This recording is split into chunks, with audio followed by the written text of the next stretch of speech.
حدیث نمبر 283 قال حدثنا القانبی عن مالک عن ہشام باسناد زہیر ومعناه۔ قانبی نے امام مالک کے واسطے سے ہشام سے زہیر کی سند سے بیان کیا اور اسی کے معنی میں ہی ہے۔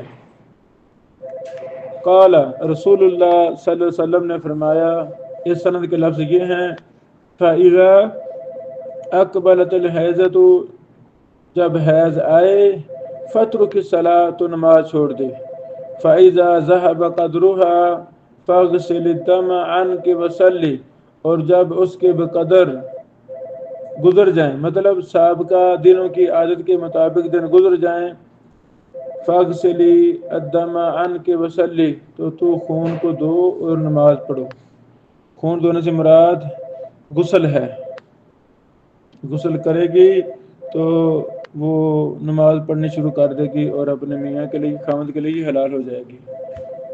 یہ حدیث صحیح بخاری میں ہے، حدیث نمبر 306۔ الحمدللہ۔ اگلا باب، باب اذا اقبلت الحیضۃ تدع الصلاۃ،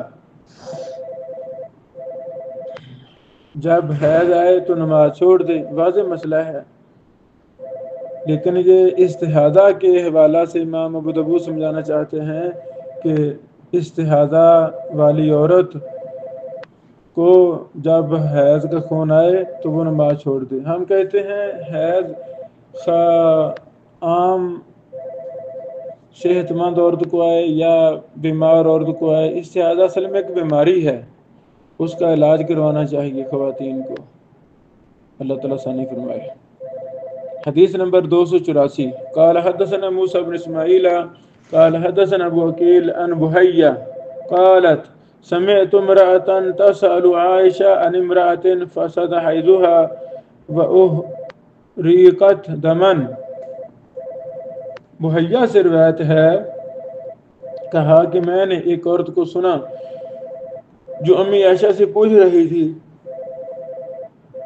جس عورت کا نظام حیض خراب ہو جائے اور اسے بہت زیادہ خون آتا ہو تو وہ کیا کرے؟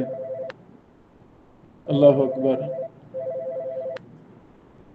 تو انہوں نے کہا، امی عائشہ نے یہ مسئلہ نبی علیہ السلام سے پوچھا تو نبی پاک علیہ السلام نے کیا فرمایا؟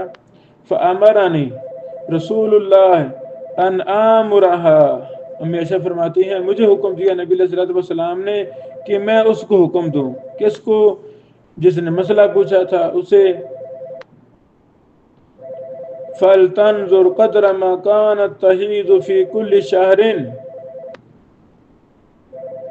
اللہ اکبر، اتنے دن انتظار کرے جتنے کہ ہر مہینے اسے حیض کا خون آتا تھا۔ بات ختم۔ وَحَيْضُهَا مُسْتَقِيمٌ، جبکہ اس کا حیض صحیح تھا۔ عام جب استحاضہ نہیں تھا تو حیض بھی صحیح آ رہا تھا اور کوئی خون نہیں تھا حیض کے علاوہ، یہ مطلب ہے حیضها مستقیم۔ فَلْتَعْتَدَّ بِقَدْرِ ذَلِكَ مِنَ الْأَيَّامِ، اتنے دن انتظار کرے، اللہ اکبر، جتنا اسے ہر مہینے خون آتا تھا، حیض کا خون آتا تھا۔ ثم لتدع الصلاة فيهن وبقدرهن، پھر وہ اس حیض کے خون کے دنوں کی مقدار کے برابر نماز چھوڑ دے۔ ثم لتغتسل، پھر وہ غسل کرے۔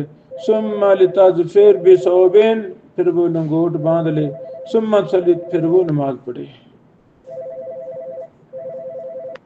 اس روایت کی سند میں کلام ہے، بحیہ غیر معروف ہے اور ابو وکیل یحییٰ بن متوکل ضعیف ہے، جیسا کہ امام ذہبی نے کہا ضعفوہ، محدثین نے اس کو ضعیف کہا ہے۔ الکاشف میں، الکاشف امام ذہبی کی کتاب ہے، بہت اچھی، تقریب و تہذیب کی طرح مختصر حکم ہے، مختصر ترین۔ یہ سند اگرچہ ضعیف ہے لیکن مسئلہ صحیح ہے، بے شمار احادیث اسی مسئلہ میں ہے، وہ اس کے شواہد بن جائیں گے، اس بنا پہ یہ بھی صحیح ہو جائے گی۔ السلام علیکم ورحمۃ اللہ وبرکاتہ۔ بسم اللہ والحمد للہ والصلاۃ والسلام علی رسول اللہ، اما بعد۔ سنن ابی داود حدیث نمبر 282۔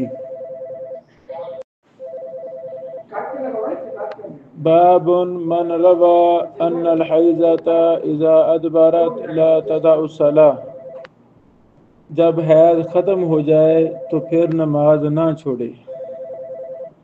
حیض کی حالت میں نماز پڑھنی منع ہے، باقی پابندیاں ہیں۔ جب حیض ختم ہو گیا ہے، سب پابندیاں ختم ہو گئی، غسل کے بعد وہ عورت نماز پڑھے گی۔ اور حدیث نمبر 282، قال حدثنا احمد بن یونس وعبد الله بن محمد النفیلی قال حدثنا زہیر قال حدثنا ہشام بن عروہ عن عائشہ امی عائشہ صدیقہ رضی اللہ تعالیٰ عنہ سے روایت ہے، فرماتی ہیں ان فاطمہ بنت ابی حبیش، بے شک سیدہ فاطمہ بنت ابی حبیش، اللہ اکبر، وہ رسول اللہ صلی اللہ علیہ وسلم کے پاس آئیں، فقالت، اور کہا، ان امرأۃ استحاض فلا اطہر، میں ایسی عورت ہوں کہ مجھے استحاضہ کا مسئلہ ہے، استحاضہ کا خون جاری رہتا ہے، میں پاک نہیں ہوتی، افادع الصلاۃ، کیا میں نماز چھوڑ دوں؟ قال، آپ علیہ الصلوۃ والسلام نے فرمایا، انما ذلک عرق، یہ ایک رگ ہے، یہ ایک رگ کا خون ہے، حیض نہیں ہے، ولیست بالحیض، حیض نہیں ہے، فاذا اقبلت الحیضۃ فدع الصلاۃ، جب حیض آئے تو نماز چھوڑ دے، فاذا ادبرت فاغسلی عنک دم، جب حیض چلا جائے تو غسل کر، تو اپنے سے خون کو دھو لے اور نماز پڑھ، مطلب غسل کر کے نماز پڑھ۔ یہ حدیث صحیح بخاری کی ہے، صحیح بخاری حدیث نمبر 306، صحیح مسلم حدیث نمبر 333، واضح ہے حدیث کا معنی مفہوم۔ حدیث نمبر 283، قال حدثنا القعنبی عن مالک